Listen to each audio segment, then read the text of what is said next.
sekarang kita mulai lagi ke materi yang baru. Kita mau mencari akar-akar persamaan. Jadi akar-akar persamaan dari polinomial tapi yang bukan derajat 2, karena kalau derajat 2 kita sudah punya rumus ABC yang memang biasanya lazim kita gunakan untuk mencari akar persamaan kuadrat atau polinom derajat 2. Nah, untuk polinomial yang derajat 3 atau lebih biasanya digunakan metode numerik di sana. Salah satu metode yang akan kita bahas sekarang adalah kita mau menggunakan metode setengah interval. Metode setengah interval. Metode setengah interval ini merupakan salah satu metode untuk mencari akar dari persamaan polinomial. Nah, yang kita mau bahas sekarang di contoh 1 ini ada di buku di halaman 25. Buku halaman 25 itu dia punya polinomial pangkat 3 di sini dengan persamaan fx sama dengan x pangkat 3 ditambah x kuadrat dikurangi 3x dikurangi 3 sama dengan 0. Kita mau mencari nilai x-nya berapa supaya persamaan ini terpenuhi atau sama dengan 0. Salah satu nilai x yang menjadikan persamaan ini 0 itu berapa? Itu yang disebut sebagai akar dari persamaan polinomial. Nah, salah satunya dengan metode setengah interval.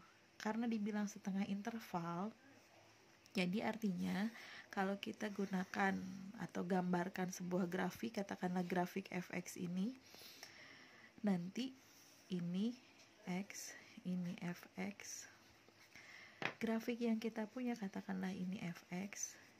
Dia nilai ininya tuh, nilai x yang ada di sumbu x-nya ini, katakanlah xt, itu berapa?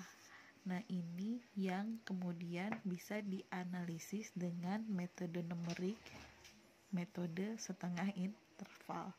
Langkah yang pertama dari metode setengah interval adalah kita mencari interval di antara ini, di antara akar ini. Caranya bagaimana? Kita coba input satu-satu. Misal, kalau kita punya x katakanlah sama dengan 1, maka x sama dengan 1 ini akan menyebabkan berapa nilai fx-nya. Jadi kita tinggal substitusi fx, x-nya 1 ke persamaan di atas, persamaan awalnya atau polinomial awalnya. 1 pangkat 3, 1 kuadrat dikurangi 3 kali 1 dikurangi 3 sama dengan berapa ini? Ternyata nilainya adalah 1 tambah 1 dikurangi 3 dikurangi 3 kurangi 6 berarti negatif 4. Nah, kalau x-nya 1, ternyata fx-nya adalah negatif 4. Jadi mungkin nanti ada di sini. Ini kalau misal 1. Bagaimana kalau misal 2? X-nya sama dengan 2. Apakah dia ada di bawah atau di atas fx-nya? Misal fx sama dengan 2 ya. Kalau x-nya 2. Kalau kita masukkan berarti 2 pangkat 3 ditambah 2 kuadrat dikurangi 3 kali 2 dikurangi 3. Ini hasilnya adalah 3. 8 ditambah 4 dikurangi 6. 8 tambah 4 itu sudah 12 kurangi 6 6 kurangi 3 3. Jadi x sama dengan 2 itu dia hasilnya adalah di 3, katakanlah di sini. Nah, ada di 2 titik ini. Berarti nanti si xt ini ada di antara x sama dengan 1 dan x sama dengan 2. Gitu. Kenapa kita tidak mulai di 0? Kalau di 0 nanti intervalnya terlalu jauh dengan si yang titik potong antara sumbu x-nya. Jadi kita ambil x-nya itu antara 1 di sini dan 2. Nah, karena di sini setengah interval, jadi nanti yang menjadi xt-nya itu, yang menjadi xt di sini adalah rata-rata antara x yang setelah 0 dengan yang sebelum 0. X setelah 0 itu 2 ditambah sebelumnya 1 dibagi dengan 2, kan dia rata-ratanya. Ini 1,5. Nah, jadi kalau begitu kita bisa cek di sini apakah betul akar ini menyebabkan bahwa nilai fx-nya itu sama dengan 0 atau tidak. Kita bisa cek 1,5 pangkat 3 ditambah 1,5 pangkat 2 dikurangi berapa ini? 3 kali 1,5 kurangi 3. Ini ternyata hasilnya adalah negatif 1,875. Ternyata masih belum, masih ada di sini. Tadi kan kita punya 1,5 ya. Ternyata masih di sini hasilnya, belum sampai 0. Terus ini adalah xt yang kita tahu tadi. Xt yang 1,5.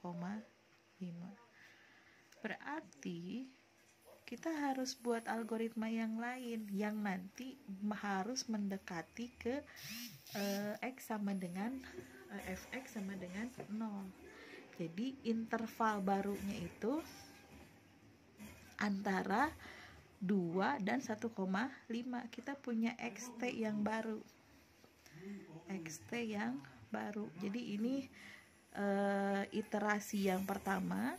Algoritma itu kan beriterasi ya, yang di slide ketiga itu. Iterasi yang pertama kita ambil satu interval, kemudian kita lihat nilai rata-ratanya berapa, terus kita lihat nilai fx dari rata-rata yang kita temukan sudah 0 atau belum. Kalau misal belum, dia disuruh balik lagi ke langkah yang pertama, ambil lagi interval. Intervalnya yang mana ya? Kita persempit lagi antara 2 tadi. Berarti di sini 2 ditambah dengan 1,5 dibagi 2. 2 ditambah 1,5 itu 3,5 dibagi 2, berarti kita dapat di 1, berapa ini? Kalau 3,5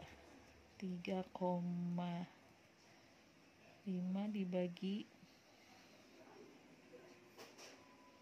2, 1,75. Nah, sekarang kita cari F 1,75 berapa? Kalau F 1,75 ternyata nilainya adalah di 0,172. Jadi kalau di 0,172 udah di atas ini. Jadi ini tadi kita punya xt-nya itu adalah 1,75. Itu nilainya di sini. Kalau kita lihat dengan 2, ini sudah di atas 1,75. Kita nggak bisa meneruskan iterasi lagi antara misalkan ini 1,75 dengan 2. 1,75 dengan 2. Kenapa? Karena dia ada di atas titik perpotongan sumbu X dengan kurva. Jadi kalau misal mau kita ambil iterasinya adalah ini 1,75 dengan 1,5. Kita coba satu kali lagi iterasi ya. Ini sudah 0 sebetulnya, tetapi kita coba cari hampiran yang terdekat ke 0 lagi. Jadi ini iterasi, saya coba tandai, ini iterasi yang kedua. Sekarang iterasi yang ketiga. Iterasi 3 berarti xt-nya itu ada di antara ini 1,5 dengan 1,75 yang tadi kita cari.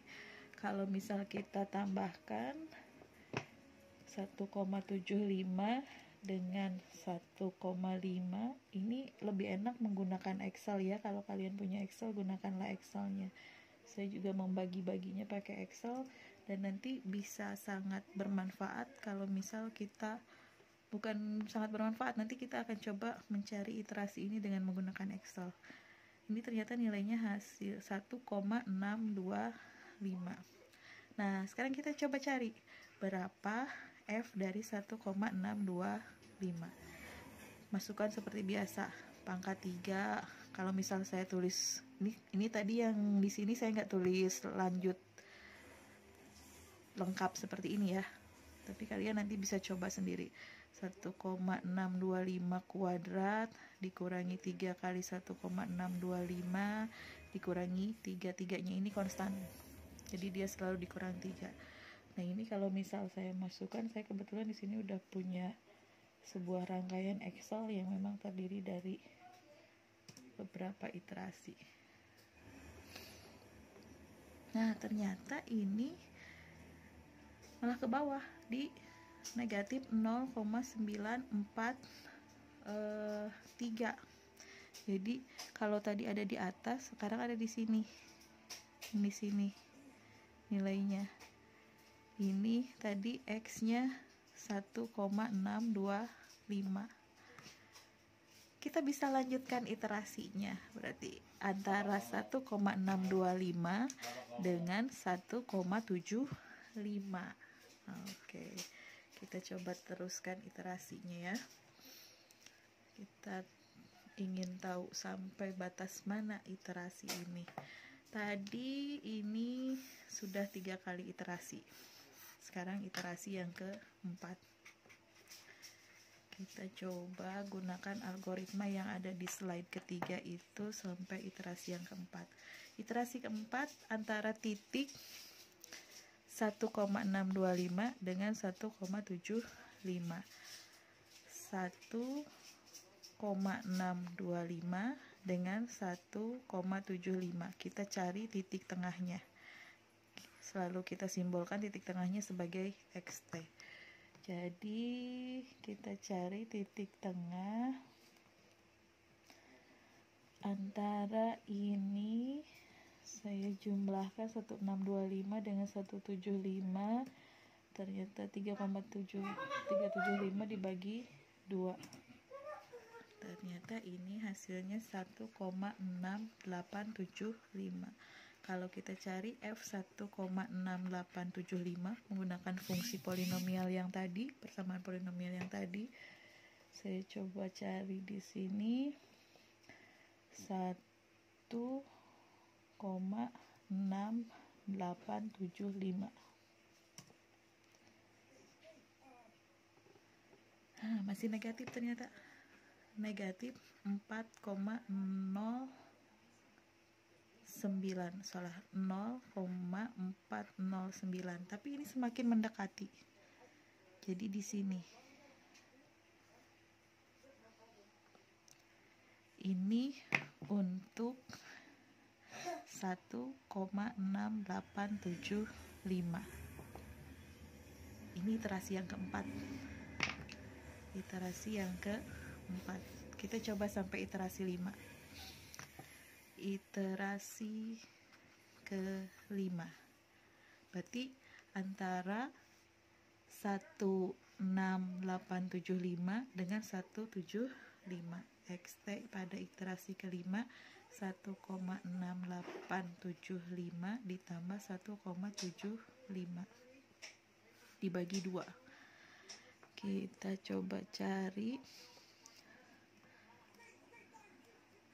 1,6875 ditambah dengan 1,75 itu 3,4375. Kemudian kita bagi 2 karena itu setengah interval, jadi selalu dicari nilai tengahnya. Itu ada di 1,71875. Lalu kita mau cari 1,71875. F-nya berapa? Kita coba search lagi, cari lagi, gunakan dengan Excel-nya. Menggunakan Excel itu lebih mudah. 1,71875. Semakin mendekati, negatif 0,71875. 5. Jadi semakin dekat ke sini. Bisa diteruskan sampai akhirnya mungkin nanti akan ketemu 0,00 sekian. Ini saya coba sudahi sampai dengan iterasi kelima, ternyata ada di 0,125. Jadi kalau begitu berapa perkiraan akar persamaan polinomial ini? Perkiraan yang tadi kita sampai ke iterasi kelima, dia punya akar itu sampai di 1,71875 dengan nilai fx-nya itu, fxt-nya itu adalah negatif 0,125. Kalau misal kita cari galatnya itu kan kalau misal dengan akar sebenarnya harusnya fx-nya 0, berarti galat yang kita punya itu adalah nilai sebenarnya, nilai eksak dikurangi dengan galatnya nilai perkiraannya. Jadi galatnya ada di 0,125 gitu. Ini tentang mencari iterasi iterasi kelima, mencari akar persamaan dengan menggunakan metode setengah interval. Nanti setelah ini coba disimak bagaimana cara mencarinya dengan menggunakan Excel. Videonya akan di-share berikutnya. Terima kasih.